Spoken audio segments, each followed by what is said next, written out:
নিশ্চয়ই এটা কোনো মহিলা প্রশ্ন করেছেন। কিভাবে বুঝলাম?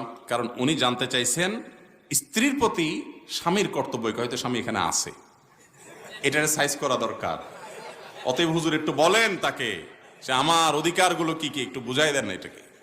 ভালো, এটা দোষের কিচ্ছু না। মুশকিল হলো যদি এই প্রশ্ন হয়তোবা কোনো পুরুষও দিতে পারেন, আমি ধারণা করছি, এই প্রশ্ন যদি ধরেন একজন পুরুষ লেখেন, তখন উনি লিখবেন স্বামীর প্রতি স্ত্রীর দায়িত্ব কর্তব্য কি হুজুর একটু বলেন। আমরা সবাই অধিকার সচেতন, কর্তব্য সচেতন না। অথচ ইমানদার অধিকার সচেতন হতে পারে, তার চাইতে কর্তব্য সচেতন বেশি হবে। আমার অধিকার আমার স্বামী আদায় করছেন না, আমার অধিকার আমার স্ত্রী আদায় করছেন না, তিনি আল্লাহর কাছে পাপিষ্ট হবেন, অপরাধী হবেন। বাট আমার দায়িত্ব হলো আমার কর্তব্যগুলো আমি ঠিকমতো পালন করছি কিনা। কথা বুঝেন নাই? আমার কর্তব্য যদি পালনে আমি ত্রুটি করি, আল্লাহর কাছে আমি ধরা খাবো না। তবে আমারটা আমি ঠিকঠাক মতো আদায় করছি, উনি ত্রুটি করছেন, উনি আল্লাহর কাছে ধরা খাবেন। আমার সাময়িক একটু অসুবিধা হচ্ছে, কিন্তু আমার কোনো লস আখেরাতে হবে না। এটা হলো ইমানদারের থিঙ্কিং এবং চিন্তা ভাবনা। যাই হোক, যেহেতু প্রশ্ন আসছে, যিনিই করেন, মহিলা করুক আর পুরুষ করুক, আমরা সাধারণত হাদিস বলার সময় সবাই যার যার পক্ষের হাদিসটা খুঁজি। আমাকে অনেক স্বামী বলে, হুজুর আপনার অনেক বক্তব্যের লিঙ্ক আমাদের বউরা আমাদেরকে পাঠায় এবং মেনশন করে, বলো দেখো মাইন্ড ইট, শুনো কি বলছে হুজুর। তো আমরা আবার এরকম খুঁজে বেড়ান লাগে যে কোথায় আপনি তাদের সম্পর্কে বলছেন, সেগুলো বাইর করা লাগে। অনেক সময় আমার দোষ দেয়, হুজুর আপনি এই পক্ষে একটু বেশি বলে ফেলছেন। তো আমি তো এত মাপজব করে বলি না ভাই। এখন খুঁজে খুঁজে মহিলারা তাদের বক্তব্যগুলো আপনারা শোনায়, হাদিস শোনায়।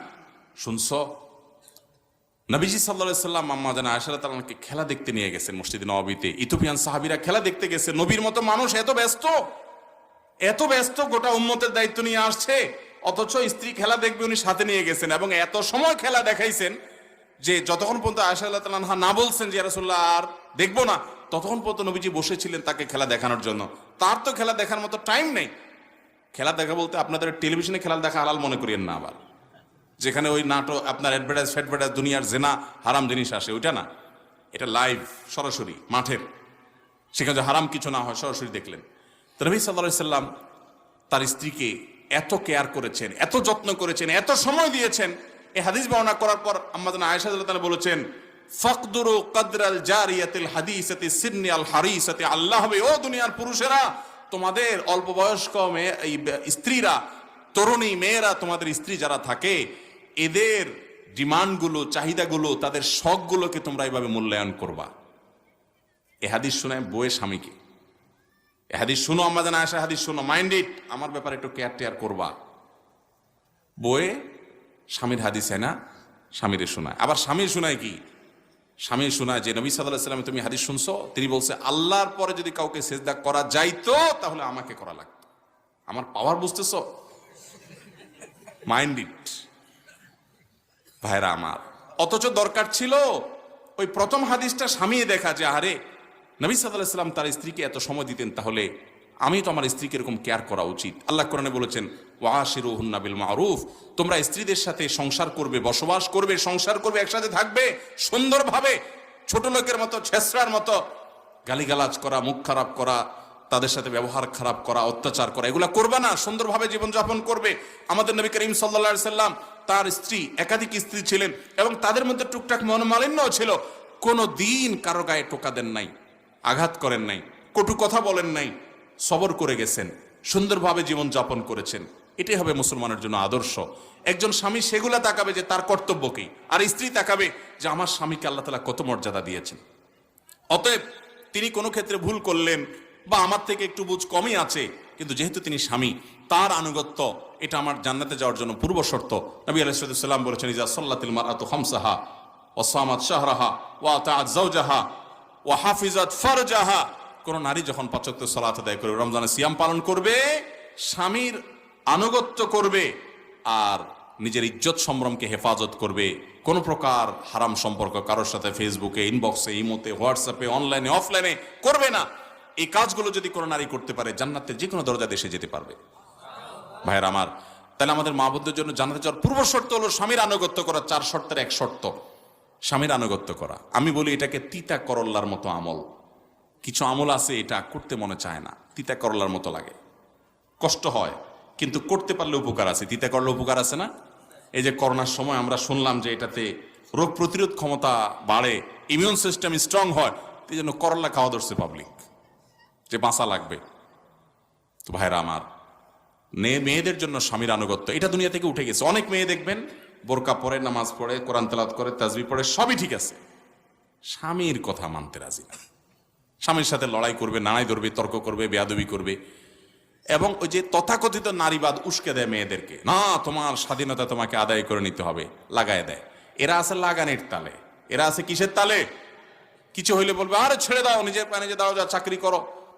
এই ভদ্র মহিলা পরের কাহিনীটা তারা আর সামনে আনতে চায় না, অশান্তি করতে চায়, মিলামিশায় তাদেরকে রাখার জন্য চেষ্টা করে না। যাই হোক, অতএব একজন স্বামীর কর্তব্য হলো তার স্ত্রীর প্রতি তার সাথে তাকে ভরণ পোষণ দিবে, তার সকল বৈধ চাহিদাগুলো, বিশেষ করে শারীরিক প্রয়োজন পূরণ করবে, এবং সেই সাথে স্ত্রীর সাথে সুন্দরভাবে বসবাস করতে হবে। আল্লাহ বলেছেন ফামসিকুহুন্না বিমারুফিন বিল মারুফি আও সাররিহুন্না বিল মারুফ।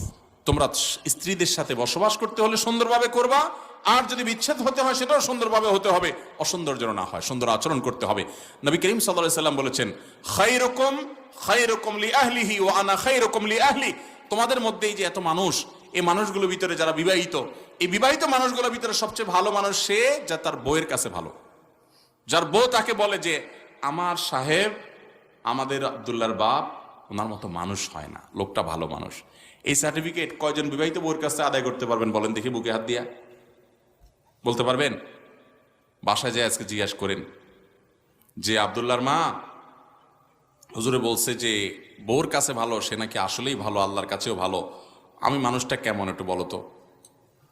দেখবেন বেশিরভাগ আব্দুল্লাহর মারা ফিক করে হেসে দিছে। আব্দুল্লাহর মায়েদের ফিক করে হেসে দেওয়া মানে লক্ষণ খারাপ, মানে হলো আপনি পাস মার্ক পাওয়ার উপযুক্ত, তোমার আর কি ভালো বলবো চান্দু, মুখে যেভাবে মুখ খারাপ করো তুমি, বাপমা তুলে কথা বলো, তোমার আর কি সার্টিফিকেট দিব, তুলে কথা বলো, তোমার আর কি সার্টিফিকেট দিব। স্ত্রীদের সাথে ভালো আচরণ করবো তো ইনশাআল্লাহ। ইমানদার কখনো বউয়ের সাথে খারাপ আচরণ করবে? পৃথিবীর একজন মানুষ ভুল করবে না কিন্তু মাপ চাবে, ছোট হবে, তার নাম স্বামী। কারণ মেয়েরা, নবী রাসূলুল্লাহ সাল্লাল্লাহু আলাইহি ওয়াসাল্লাম বলেছেন তাদেরকে বাঁকা হাট থেকে তৈরি করা হয়েছে, বেশি সোজা করতে যাবা ভেঙে যাবে। সব জায়গায় পোদ্দারি করবেন। আমি সবসময় বলি বাসা একটু বিড়াল হয়ে থাকবেন, বিড়াল হয়ে একটু বোকা হয়ে থাকবেন। আমি নিজে আমার বাসায় বাচ্চাদের সাথে, বাসার সবার সাথে এমনভাবে থাকি যে ওরা মনে করে এই লোকটা দুনিয়ার আসলে কিছুই বোঝে না। রীতিমতো ওই একটু একটা পাগল দেখলে যেরকম সবাই ঢেল মারে, ওইরকম সবাই ঢেল মারে। আমি তো এটাকে এনজয় করি যে আলহামদুলিল্লাহ। সব জায়গায় পণ্ডিতি করবেন না। কিছু লোক আছে বাইরে বেকুব সেকুব, দুনিয়ার কোনো কাজ করতে পারে না, কিন্তু বাসায় এসে এসে বাঘ সাজে। ভদ্রলোক বাসায় বিড়াল থাকে, বাহিরে বাঘ থাকে, আর অভদ্রলোক ছোট লোক বাহিরে বিড়াল থাকে, বাসায় এসে বাঘ হয়ে যায়। কথা কি বুঝতে পারছেন? অতএব স্ত্রীদের সাথে দুরাচরণ করা বন্ধ করবেন তো ইনশাআল্লাহ, এছাড়া কখনো ভালো মুসলমান হতে পারবেন না। এখন তো সব মহিলাদের পক্ষের ওয়াজ চলে গেল, কারণ প্রশ্ন তো সেরকম আসছে। মহিলাদের কর্তব্য তো বলা দরকার, আছে না মহিলারা প্যান্ডেলে? আরে সর্বনাশ, তো বাসায় গেলে আজকে সব পুরুষগুলো সাইজ করে ফেলবে, আরেক মুসিবত। বোনরা তাদের হক, তাদের দায়িত্ব, তাদের কর্তব্য তারা পালন করবেন। কোন এক সালাফ বলেছেন, কোন এক সালাফের স্ত্রী বলেছেন, তাবেই বলেছেন যে তিনি তখনকার কথা বলেছেন, এখনকার যুগের নারীদের, মুসলমান নারীদের অধপতন হয়ে গেছে যে স্বামীদেরকে তারা খুব একটা পাত্তা দেয় না, অথচ আমরা আমাদের স্বামীদেরকে, তিনি বলেছেন তার কথা যে আমরা আমাদের স্বামীদেরকে, রাজাদেরকে প্রজারা যেরকম সম্মান করে আমরা সেরকম সম্মান করতাম। বোনরা, আপনার স্বামীকে সন্তুষ্ট করা, তাকে সম্মান করা, তাকে বড় করে রাখা, এটা আপনার জান্নাতে যাওয়ার জন্য পূর্ব শর্ত। কষ্ট হলেও, আপনার মানতে অসুবিধা হলেও, লোকটা একটু উল্টাপাল্টা হলেও আপনি কখনো তার সাথে দুর্ব্যবহার করবেন না, বেয়াদবি করবেন না, মেনে চলবেন। আল্লাহ তাআলা তৌফিক দান করুন। দেখেন, ওই ঘুরে ফিরে আমি ওই কথায় চলে যাই। আমাদের মুরব্বী চাচা যারা আছেন প্যান্ডেলে, একটু কানে কানে জিজ্ঞেস করে দেখেন যে চাচির সাথে আপনার বোঝাপড়া কেমন। বিশ্বাস করেন শতকরা 99% চাচারা দেখবেন যে দারুণ দরহম মরহম সম্পর্ক, দারুণ দরহম মরহম সম্পর্ক। কারণ তাদের মধ্যে ওই যে পারস্পরিক শ্রদ্ধাবোধ ছিল, ভুল ত্রুটি থাকলেও সেটাকে একটা পর্যায়ে সংশোধন করে নিত। আমি সবসময় বলি দেখেন, ইবতেদায়ে ইশক আর ইন্তেহায়ে ইশক বরাবর नहीं होता है। অনেকে দাম্পত্য জীবনে, বেশিরভাগ তরুণরা বিয়ের পরে প্রথম 1-2 মাস 3 মাস খুব মহব্বতে যায়, ইটিস পিটিস মেসেজ আদান প্রদান, বাদাম চানাচুর, আপনার এটা সেটা খাওয়া না খাওয়াই খুব মহব্বত চলে। এরপর আস্তে আস্তে যখন সামনে আগাইতে থাকে, সামনে আগাইতে থাকে, সামনে আগাইতে থাকে, একটা বাচ্চা হয়ে যায়, এরপরে আস্তে আস্তে ইউক্রেন রাশিয়া যুদ্ধ বাঁধে। অনেক বেকুব আছে ওখান থেকে সংসার শেষ করে ফেলে। নদীর 2 পাড়ে, নদীর এক পাড়ে দেখবেন যে অনেক ঢেউ, এরপরে আপনি সামনে চলে যাবেন, মাঝখানে অনেক সময় ঝড় পড়লে বড় ঢেউ থাকে, কিন্তু আপনি যদি কোনো রকম সেটাকে অতিক্রম করতে পারেন তাহলে আপনি ওই পাড়ে গিয়ে শান্তি পাবেন। ভাইরা আমার, দাম্পত্য জীবনের একেবারে শুরুতে শুধু মহব্বত আর মহব্বত, মহব্বত আর মহব্বত দেখবেন, মহব্বত ছাড়া কিচ্ছু নেই। এরপরে মাঝখানে যখন যাবেন দেখবেন ঢেউ আর ঢেউ, ঢেউ আর ঢেউ, অশান্তি, এটা নিয়ে গন্ডগোল, ওইটা নিয়ে গন্ডগোল, ফাসাদ, কথা কাটাকাটি, তর্ক বিতর্ক। যদি কষ্টমষ্ট করে জীবনটা পার করে দিতে পারেন, সবর করতে পারেন, দেখবেন বৃদ্ধ বয়সে আবার দেখবেন আগের মতো মহব্বত উতরাইতেছে। এটাই স্বাভাবিক, বুঝেন না কথা? বিশেষ করে মহিলাদেরকে আমি বলি যে স্বামী উল্টাপাল্টা করে, অত্যাচার করে, আপনার প্রতি জুলুম করে, আপনি অবশ্যই সম্ভব হলে প্রতিকার করেন, কিন্তু যদি সবর করার মতো হয় অবশ্যই সবর করেন। কারণ স্বামী সোজা হয়ে যাবে, আমি লিখে দিতে পারি আপনাকে। স্বামী সোজা হবে, তার বাপ মা সশব্দ গোষ্ঠী সহ সোজা হয়ে যাবে। কখন সোজা হবে জানেন? যখন ছেলে মেয়ে বড় হয়ে যাবে।